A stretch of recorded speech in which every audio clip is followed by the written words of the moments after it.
There's two, boys.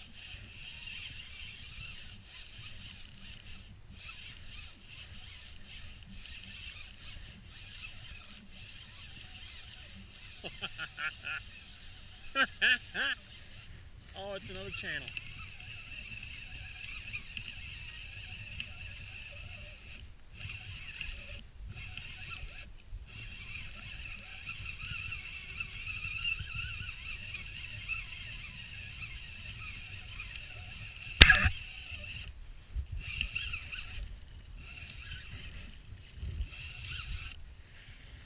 On the low or the high-low.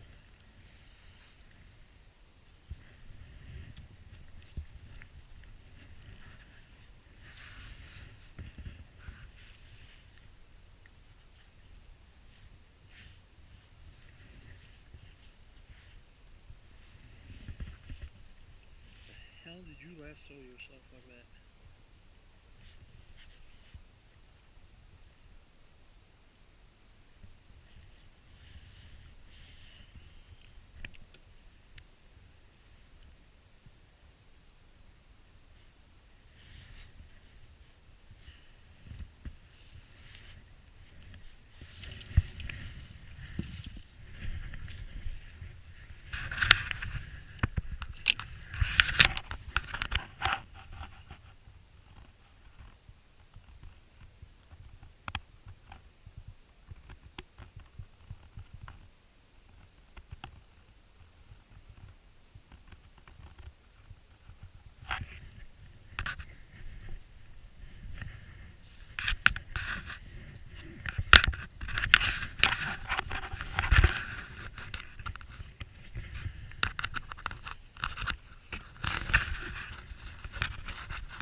people.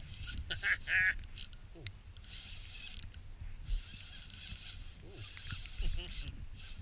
Come on.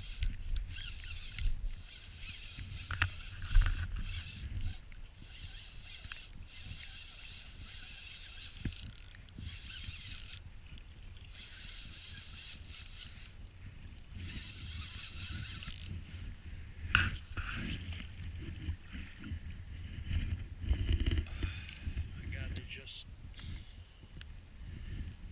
perfect.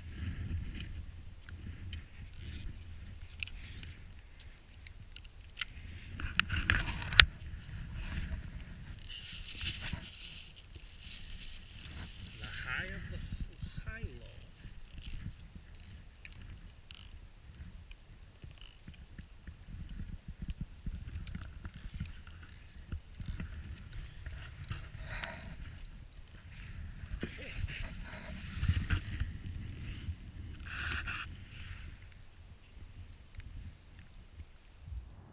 Look at that beaver. Or a muskrat, maybe.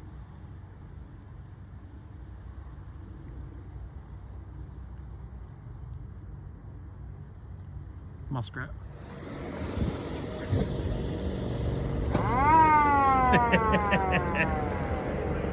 Cheers, guys. That boat is awesome. They got a friggin' wood-burning stove in there. Oh my God, that is amazing. I want one of them. I don't know what I would do with it, but I want one.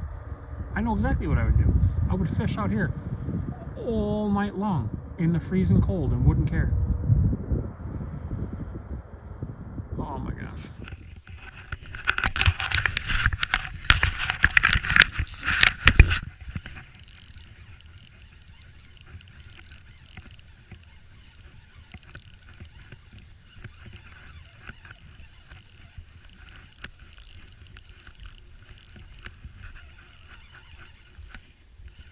Number 5.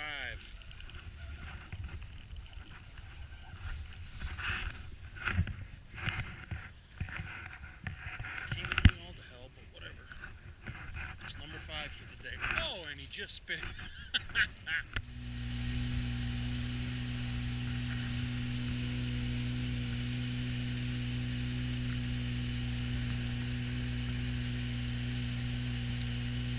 Well, I don't know if you can hear me or not.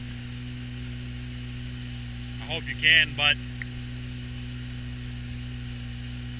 I'm calling this trip. I'm going home. It's 38 degrees out. It's raining.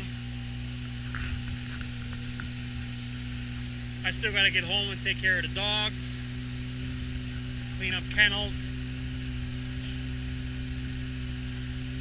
go hang out with my beautiful wife,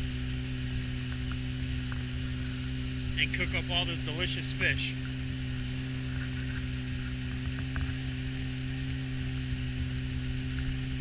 God, I love this river. I love this life.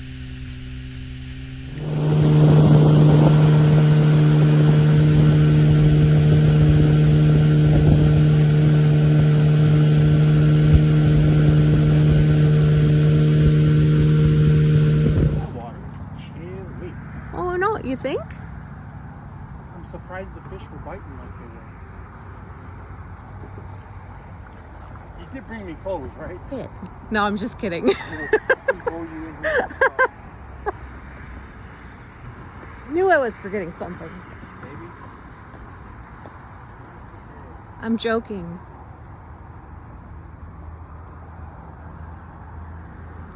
Is this just the start of the dumb things we're gonna do together? Well, it's definitely not finished. This is cold. This is almost as cold as the ice baths I used to do.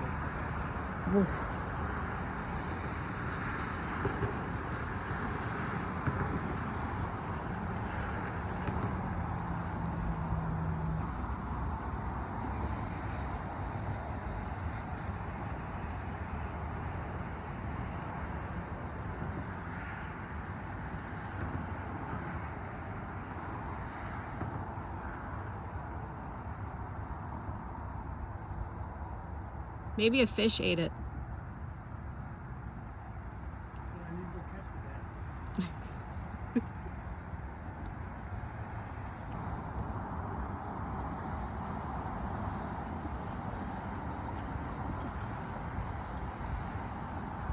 Oh my God.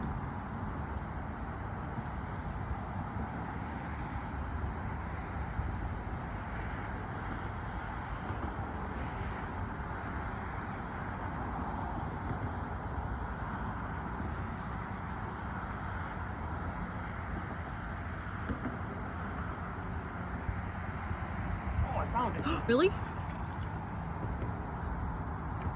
Good job. So it hit me on the water as I got back to the dock. I forgot to tell you guys a story.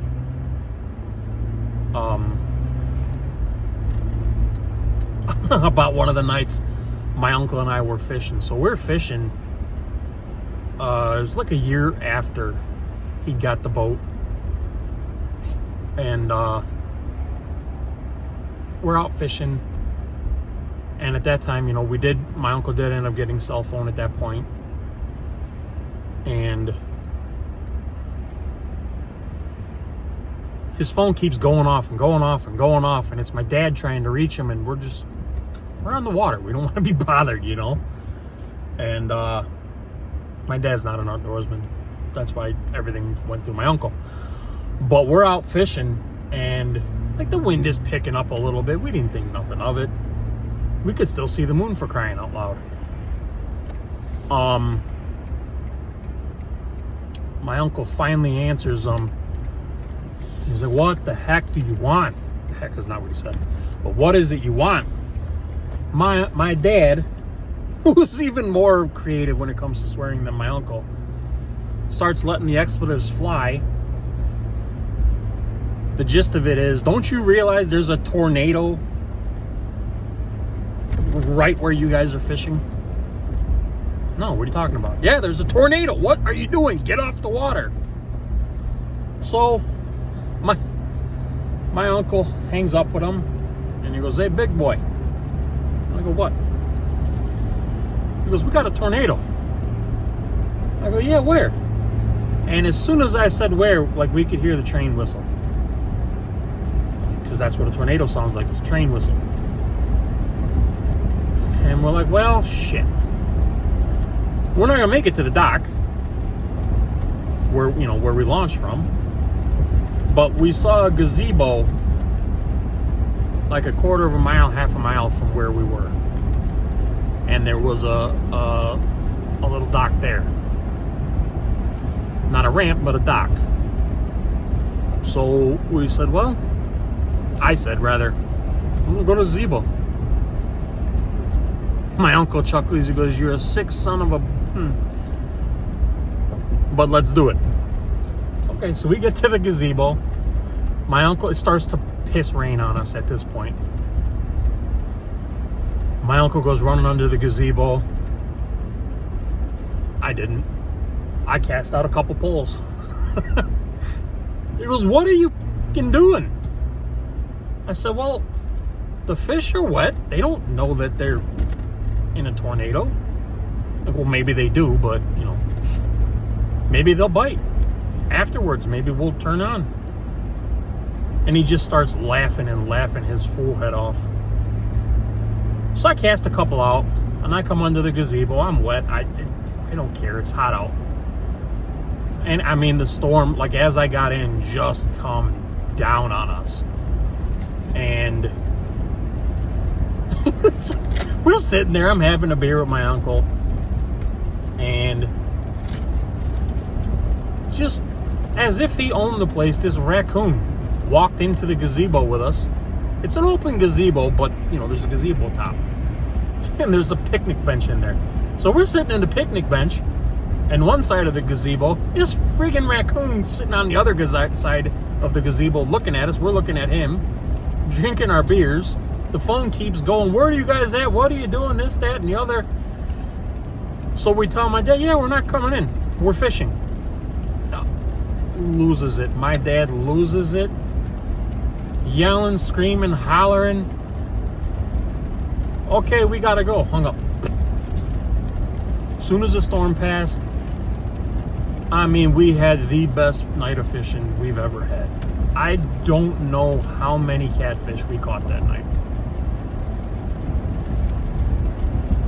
If I had to throw a number at it, it was 100. Honest to God, 100. And it was amazing. And this was the kind of stuff that me and my uncle would do together. Like, tornado, we're fishing through it. Who cares? You know, it just...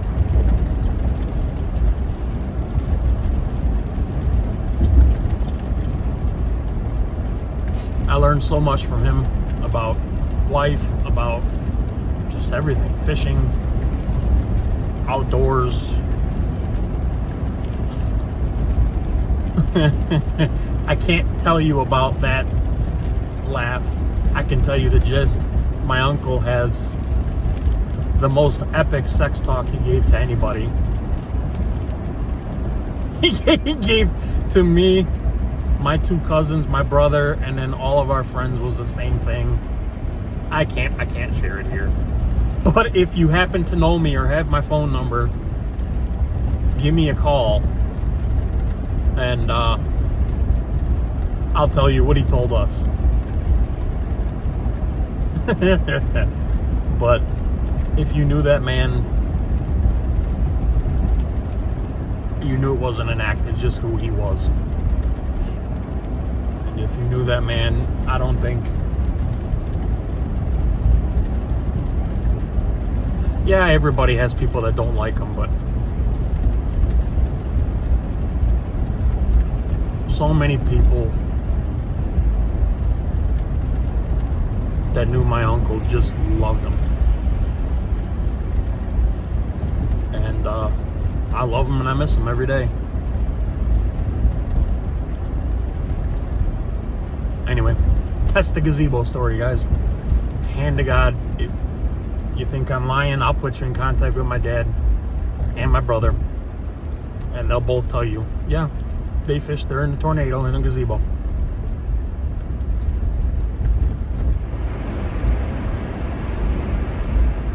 All right, everybody. That is the end of my very first trip in my boat.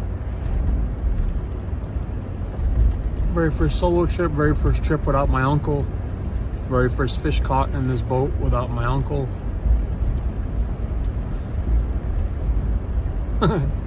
It's a bit of a surreal feeling.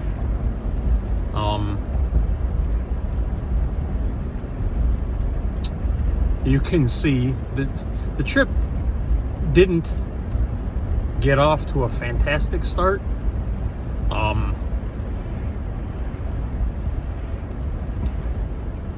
I got the boat in the water, no problem. I backed it in, no issues. You know, that's not a problem. When I went to get in the boat, one of my GoPros fell in the damn water, and I couldn't get it back from the boat. So that's why I went into the water,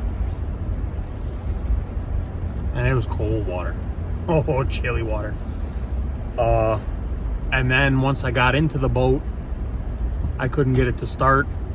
It would crank and almost get going, but it didn't want to go. And I was finally able to, monkeying around, finally able to get it running. It ran good the rest of the day. It ran awesome. I was able to get it up to like 23, 24 mile an hour. I did have a couple rough patches, but it wasn't because of, you know, mechanicals or anything like that. I went to a stretch of river that we'd never gone on before, so I've never been on it. And it went from 5.5 feet to a foot really quick. And I don't have a jet lower unit on my outboard. It's a prop. So I thought I was gonna be beached, and it was slow goings for about 5 minutes. I mean, no matter how high, the highest I could have the engine trimmed up and still be able to, you know, move water, I was still kicking dirt, rather mud. And I was legitimately worried, like, who the hell do I call? Who am I gonna call to come get me, you know? Oh, the Ghostbusters. I was able to get through it, and I ended up with 5 fish in total. I kept 4. I'm gonna give my neighbor some meat because they helped me with my Lawrence yesterday, and I gotta bring some home to my dad and Donna, his wife, who's my second mom.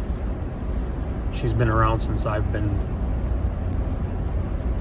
17, so she's been here for well over half my life, so she's second mom. And yeah, overall the day was a success. I learned a lot. I learned a lot as far as myself. I can do this by myself. I got some confidence out of it. I got in a hairy situation, you know, hitting on that flat, but I was able to get through it. Stuck out the rain, stuck out everything, got the fish, figured them out.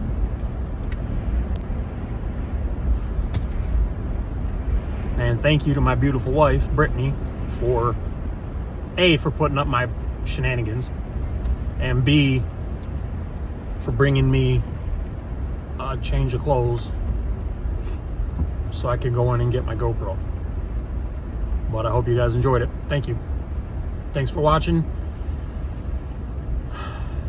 And yeah, just thank you.